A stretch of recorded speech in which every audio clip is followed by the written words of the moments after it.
We have to produce 7.5 hour worth of material. So you can imagine it is like a production line, but an artistic one as well.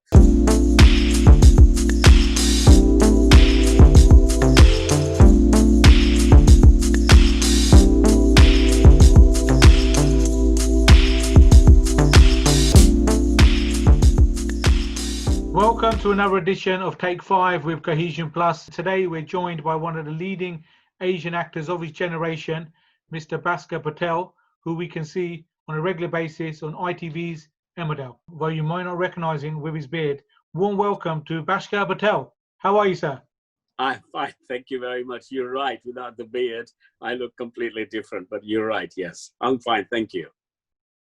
In terms of your filming, Bhasker, for Emmerdale, how did the lockdown affect you and your recordings?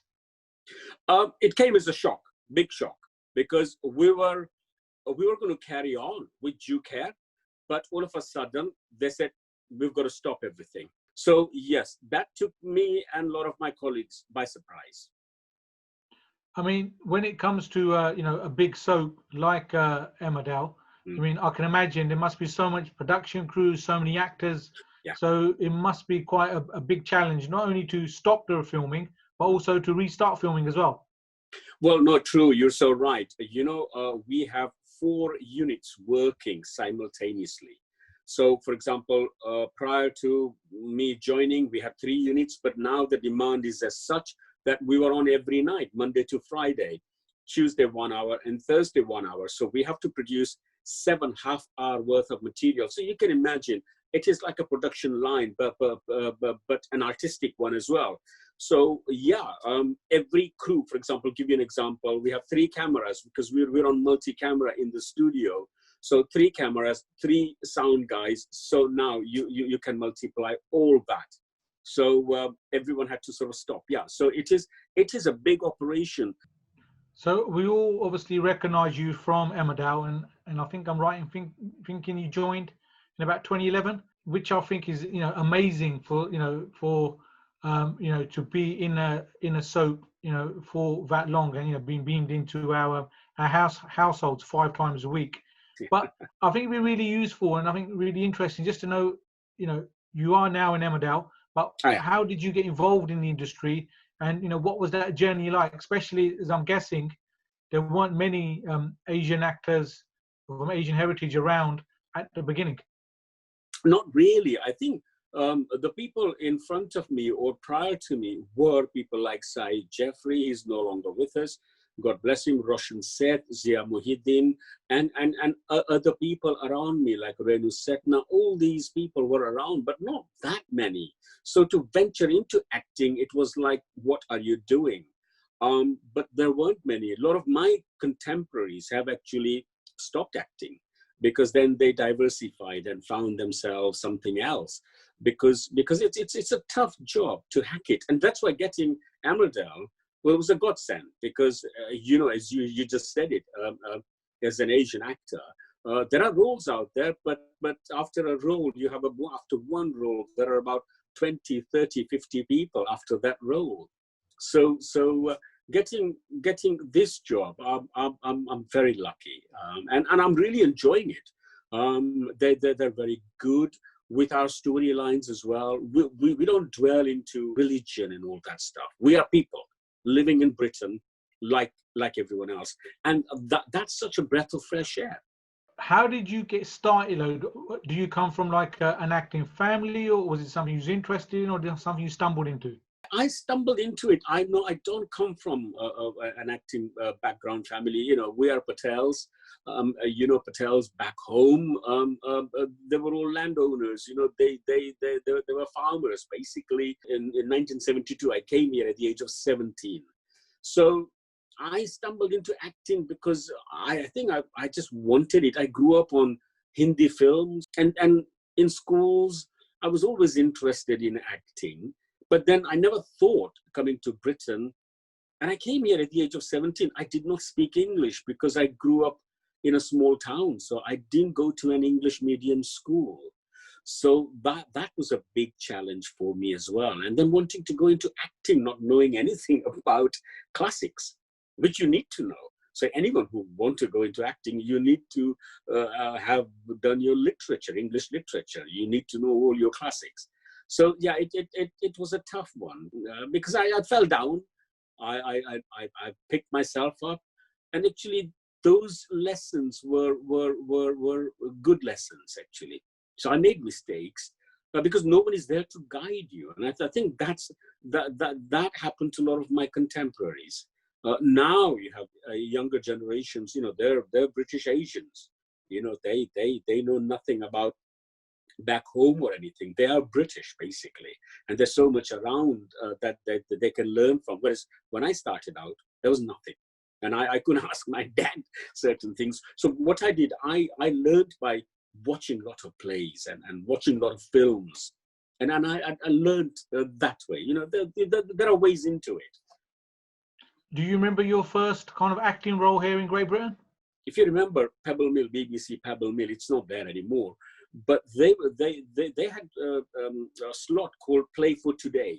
So those films were like on its own. There was like a 1 hour drama, but it was like done in a film way. They were looking for a young Indian actor, Asian actor to play a role. I fit the bill. So, and they couldn't find anyone of that age group around. So I turned up and auditioned, and I got it. And I had no TV experience. And then, from those humble beginnings, you appeared in one of my all-time favorite shows, Only Fools and Horses. How did that come about, and what was that experience like? That it was great because, as you know, even now, being in Emmerdale, sometimes on Twitter or on Instagram or on Facebook, people would go, I know you from somewhere. I know you from somewhere. And then they would Google me and they'd go, Dr. Singh.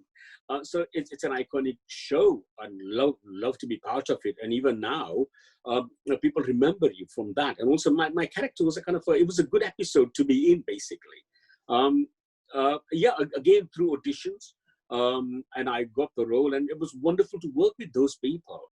And I think at that time, as I said, someone like myself who's kind of growing up, it was so great to see people of color, people from, particularly from the Asian community, for myself, on the big screen, because I think it gives people like us hope that you see people like you on the big screen. As I said, I came here in 72. The only show that was on Sunday morning. It was called Nayi Zindagi Naya Jeevan. And me and my sisters, we would go and watch that show. And it was such a breath of fresh air. And then in the afternoon, would you believe, we'd go and see a double bill, a Hindi film, because there was a cinema that showed Hindi films Friday night, not evening, Friday night, Saturday night, and Sunday all day. And it was always a double bill.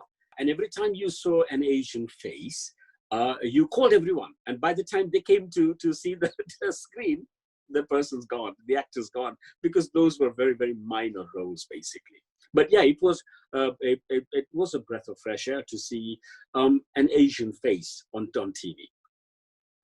And I read and obviously heard you speak in other interviews where you spoke about, early in your career, when it come to Asian, not just yourself, but other Asian actors, it tended to be the shopkeepers, the kind of, the chemists, the kind of traditional kind of roles, which were quite kind of stereotypical. And obviously that's moved on with your role now in Emmerdale. Yeah. Well, it just moved on. And also in the beginning, you knew the roles that you were going up for, and you'd be there with your contemporaries, your friends would go for the same role, and whoever the director or whatever liked, they'd go, okay, you've got the role. They weren't very challenging roles. You see, now I actually kind of envy our British Asian actors, because they have meaty roles. I mean, you look at Dev Patel, you look at Hamish Patel. Those are the guys who are actually benefiting, and I'm really glad that they are doing very well. So how did the role in Emmerdale come about? So yes, I mean, in the beginning, would you believe, because it's set in Leeds in Yorkshire, ITV wanted to cast an Asian actor from Yorkshire. So I wasn't included because I grew up in London. So sometimes the casting directors know that, oh, you're a Londoner. But from the first batch, they tried to look for actors from up north. They didn't succeed. So then they opened the net a little bit. And then I auditioned. And then I had to again screen test as well. With the person who was going to play my wife. And that's Trudy Goodwin, who played my wife, who was in the bill. I mean, she was in the bill for 24, 25 years. She was there from day one. So I was lucky to be with Trudy Goodwin. Again, fantastic actor. It really helps to work with people who are on the same wavelength, because, you know, they excel you. You automatically sort of rise to that level. So I was quite lucky. In theatre, I was lucky as well, working with a lot of British actors, I'd say white actors. And I learned by watching a lot of people. If you had the opportunity, would you still look to do a bit more theatre as well? I'd love to, but my only thing with being in Emmerdale, we don't have time. I mean, for example, a lot of actors would like to do, let's say, pantomime, because it's fun. But unfortunately, you can't, because you're filming right up to Christmas. Because it's you know, the amount of episodes that we're producing, there is no time. What advice would you give now to maybe people who are kind of starting out and are keen to become actors, for example? I would say never say never. If you want to do it, you've got to do it, because, you know, you don't want any regrets. But at the same time, it's not a very secure profession.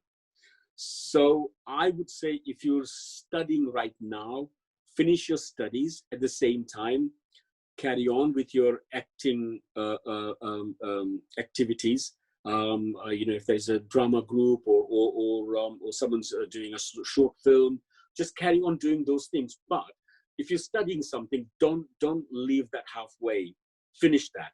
So at least you can fall back onto something. Because in between acting, once you become an actor, and also nowadays, you don't need an equity card. Anyone can employ you. Whereas halfway through, during Margaret Thatcher time, she deunionized everything. So now anyone, a producer, can hire anybody. So but once you start acting, you're not going to be acting all the time. I mean, you might get lucky and get a regular role if you want in a soap, like they call it continuing drama. But if not, you'll be doing one play here, one little voice over there, or short film here and there. In between, what do you do? How can you support yourself? So for that, you need a kind of a stamina. You need to let go your ego, and even if you have to go and clean dishes or work in a restaurant, or any kind of a job you have to do in order to put bread on the table, you have to be prepared for that, basically. Some real warm words of advice there from a man who knows.